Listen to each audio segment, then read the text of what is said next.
তুমি কি কিছু বলতে এসেছো চাঁদনি? কিছু বলতে না আসলে তো আপনার সঙ্গীত সাধনার মধ্যে ব্যাঘাত ঘটানোর প্রয়োজন ছিল না। আচ্ছা ঠিক আছে, বুঝতে পেরেছি তুমি খুব জরুরি কোনো একটা বিষয় নিয়ে আমার সাথে কথা বলতে এসেছো, কিন্তু আমি তোমারে বলে দিচ্ছি প্রেম, প্রীতি, ভালোবাসা, রোমান্স এইসব কোনো বিষয় নিয়ে আমার সাথে তুমি কথা বলতে পারবে না। এসব সাবজেক্ট এখন থেকে ক্লোজ, ওকে? প্রেম, প্রীতি, ভালোবাসা, রোমান্স কোনো কিছু নিয়ে আমি কথা বলতে আসিনি। আমি সরাসরি বিয়ে নিয়ে কথা বলতে এসেছি। মানে কি? তুমি কি এখন আমাকে বিবাহের প্রস্তাব দিবা?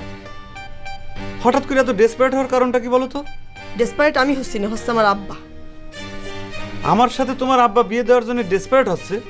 কি বলতেছো তুমি? আপনার সাথে আমার বিয়ে নিয়ে কথা হচ্ছে না, কথা হচ্ছে আপনার বিয়ে নিয়ে তোড়জোড় চলতেছে। আগামী 24-48 ঘন্টার মধ্যে আপনার বিয়ে দেওয়া হচ্ছে। ওহ চাঁদনি, তুমি আন্দাজে সব কি কথাবার্তা বলতেছো? তুমি এখন যাও তো, আমার সাধনার ক্ষতি হচ্ছে। আপনার সাধনা যাতে চিরতরে শেষ না হয়ে যায় সেই জন্যই আমি এই কথা বলতে আসিছি। আপনি বলেন, আমাকে ছাড়া আপনি সুখী হতে পারবেন? আর যদি আপনি সুখী না হন তাহলে আপনার সাধনা কোনে থাকবি? বিষয়টা নিয়ে আমি এখনো গবেষণা করে দেখিনি, তবে ওই 48 ঘন্টার মধ্যে বিয়ে নিয়ে তুমি যেন কি কথা বলতেছিলে বলো তো? আব্বা আপনার গিরাম চালানোর ষড়যন্ত্র করছে, আর ঘটক তোতামিয়াক নিয়োগ করেছে আগামী 48 ঘন্টার মধ্যে আপনাকে এমন একটা পরিবারে বিয়ে দেওয়া হবে যারা আপনাকে ঘর জামাই করে নিয়ে যাবি।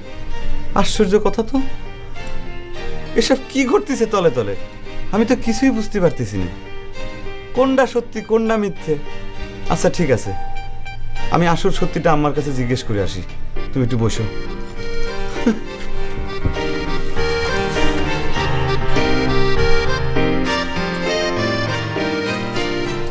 রাজি না হয়ে উপায় ছিল না।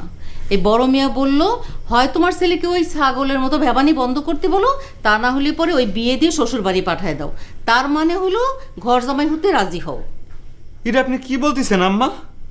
আমি একজন শিল্পী মানুষ, মাঠে আমার 30 বিঘে মাঠান জমি, আর আমি ভিন গায়ে ঘর জামাই হতে যাব কোন দুঃখে? তা না হলে পরে তো বেকায়দায় পড়ে যাবে নি। বড় মেয়ে যদি আমাকে পেছনে লাগে তাহলে কি তার সাথে তুই পেরে উঠবি? বড় মেয়ে হলো ভালোর সাথে ভালো, খারাপের সাথে খারাপ। কথাটার মধ্যে একটা ভুল আছে আম্মা। বড় মিয়া খারাপের কাছে ভালো আর ভালোর কাছে খারাপ। আপনি বড় মিয়ার কাছে কথা দিয়ে আসার আগে আমার কাছে একটু জিজ্ঞাসা করবেন না? আমার মতটা নেবেন না? আমার কিছু বলবেন না? যাই হোক, এই মুহূর্তে আমার পক্ষে কোনোভাবেই বিয়ে করা সম্ভব না। জানতাম, আমি জানতাম এই বিয়ের ব্যাপারে তুই তোর আম্মারে অন্যের কাছে অপমান হতে পিছপা হবি না। অন্যের কাছে আপনি অপমান হবেন কেমন করে? হব না। আমি যে মুমতাজের সামনে বড় মেয়ের কথা দিয়ে আসলাম তোর বিয়ের জন্য, এখন যদি তুই না করিস তাহলে কত বড় অপমান হয় আমার। খোদা খোদা গো, এই অপমানের হাত থেকে তুমি আমারে তুলে নাও খোদা। আম্মা আপনি থামেন। আপনি এরকম কান্নাকাটি করলে পরে আমার রাজি না হয়ে আর কোনো উপায় থাকবি না। আমার রাজি হওয়ার পিছনে দুইটা কারণ আছে। একটা কারণ হচ্ছে যে আমার সাধনা, আর 2 নাম্বার হচ্ছে চাঁদনি। তাই তো? আস্তে আম্মা আস্তে। চাঁদনি বৈঠকখানা ঘরে বসে আছে, সে শুনে ফেলতে পারে। আপনার গলাটা আপনি একটু নিচু করেন। কি নিচু আর করবো কি? গলা তো বন্ধ হয়ে যাবে।